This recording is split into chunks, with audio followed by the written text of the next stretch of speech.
আপনার মেটজল যে সাইজটা আপনি বিক্রি করছেন 1800 টাকা বলছেন, ওই যে ওরা সাক্ষী। আমি গত পরশুদিন আমি বেড়াতে যেয়ে ওদেরকে মেটজলের মূল্য তালিকা দেখলাম, মানে ভাউচার দেখলাম 720 টাকা কেনা, তাহলে 750 টাকা আমার কাছে সে বিক্রি করছে।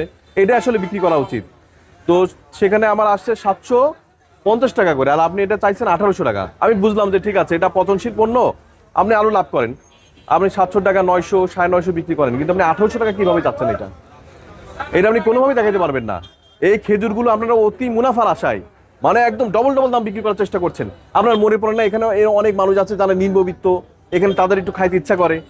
আপনারা এই শুধু রমজান মাসে আসলে আপনারা কিভাবে ডিসপারেট হয়ে যান? এটা এই ইহকাল পরকাল দুই কালে জবাব দিতে পারবেন না। এই যে আমাদের কাছে একদিন হঠাৎ করে এসে এরকম জরিমানা করব, এই মানে মানুষের কাছে মনে হবে যে ডবল করার জন্য জরিমানা খেয়েছেন, আর পরকালে জবাব দিতে হবে। কারণ মানুষের জন্য আপনারা এগুলো হারাম করে দিয়ে ফেলছেন।